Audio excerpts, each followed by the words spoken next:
Falënderimet, lavdërimet, lartësimet i takon vetëm Allahut fuqiplot. Atë e falenderojmë, lavdërojmë, lartësojmë, madhërojmë për çdo begati dhe mirësi të cilat e Allahu krijosi, sunduesi, qërsisë na i ka dhënë.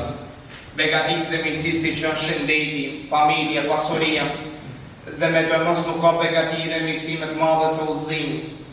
Dërgojmë selamat dhe salavatën mbi pejgamberin sallallahu rabbi wa salamuhu alejhi, mbi familjen e tij të ndershëm dhe mbi të gjitha të cilët e pasojnë ndjekën rrugën e tij deri në ditën e llogarisë. Të ndershëm vëllezër, të dashur xhamati, Allahu fuqiplot, sonduesi, krijuesi çdo gjë, e dha Islamin vetëm të jetë sistem jetësor, e dha Kur'anin të jetë udhëzuesi më i mirë, më i dashur, më i dobishëm për njeriu. Allahu fuqiplot e dha Islamin, Kur'anin dhe pejgamberët e dërguarit e tij vetëm për të vendosur drejtsinë në tokë.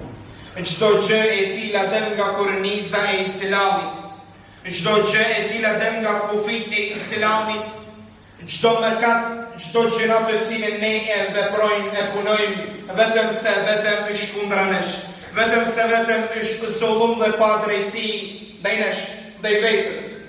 Çdo mëkat i nderuari vëlla, të cilën unë dhe ti e bëjmë, është vetëm kundra nesh dhe zullum dhe pa drejtësi kundra nesh. Dhe një nga ato të cilët Allahu fuqiplot, po na çon vëmendjen, po na ngrit vëmendjen, Allahu fuqiplot po na tregon në Kur'anin famlar. Wala taqrabu zina, dhe mos u afroni amoralitetit zinas. Të ndershëm vëllezër, të dashur xhamati, Allahu fuqiplot bëri drejtsinë e tokë, vendosi drejtsinë. Po, kur ne i largohemi kufive të Islamit, atëherë i bëjmë vetes pa drejtësi. Po, kur ne e prekim derin e dikujt, çka ndodh? Ndodh pa drejtësi të ndershëm vëllezër. Për arsye se Allahu e dha nikahin, martesën, e dha jetën bashkëshortore. Të ndershëm vëllezër, të dashur xhamati, Allahu fuqiplot e bëri që dy njerëz të duan për hir të Allahut dhe të bashkohen për hir të Allahut, edhe të largohen nga ndaluara, nga haramet, nga gjërat dhe mëkatet, t'i afrojnë atij Allahut fuqiplot. Allahu tha mos u afroni, jo mos veproni. Pse? Për arsye se çdo rrugë, çdo gjë e cila ty të afron tek zinaja, amoraliteti, është ndaluar. Të ndershëm vëllezër, të dashur xhamati, ndodhemi në një kohë ku dita ditës po ndryshohen ngjarjet, po ndryshohen gjërat. Nga dita ditës po shohim se e ndaluara, haramet janë bërë diçka normale, diçka e bukur, diçka e dobishme.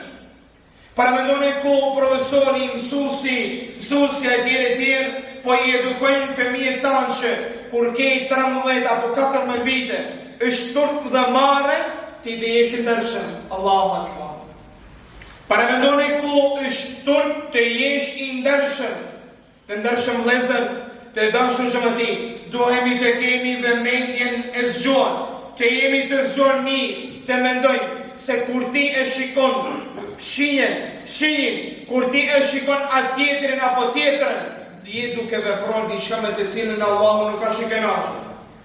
Allahu e bëri një nga mëkatet më të mëdha. Dietarët po na tregojnë dhe thonë se mbas shirkut ti bësh Allahu shok, Allahu e bëri me një herë amoralitetin nga gjërat më të mëdha. Të ndershëm vëllezër, të dashur xhamati, është turp dhe marrë që ne të flasim në shekullin 21, në vitin 1447 për këtë vepër me të cilën Allahu mërzitet, me të cilën Allahu i dhërohet, me të cilën ti dhe unë largohemi nga Allahu fuqiplot.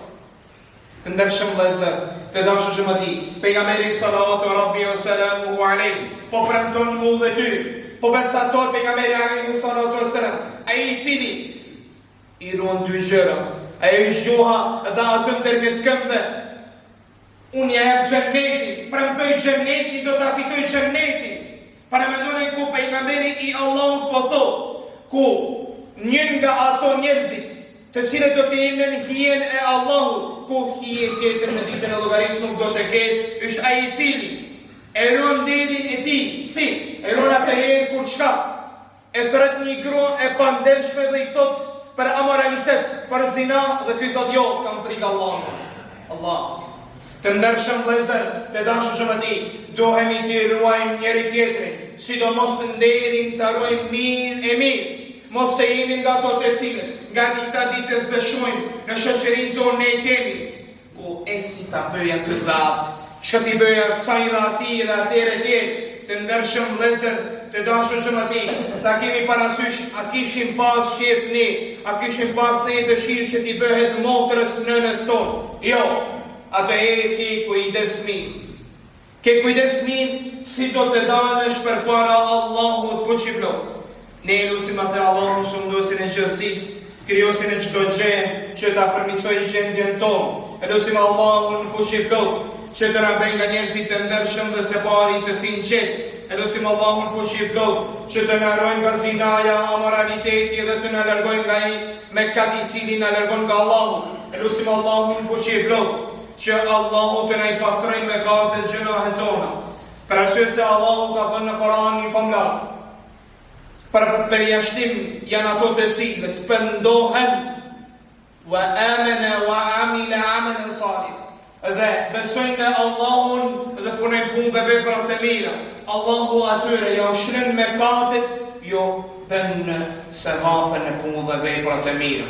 Ne lusim Allahun fuqiplot që Allahu të na pastrojë mëkatet e gjunahet tona. E lusim Allahun fuqiplot që Allahu të jeti kënaqur me ne, dhe lusim Allahun fuqiplot që Allahu të na bashkojë në gradën më të lartë të xhennetit Firdaus. Amin.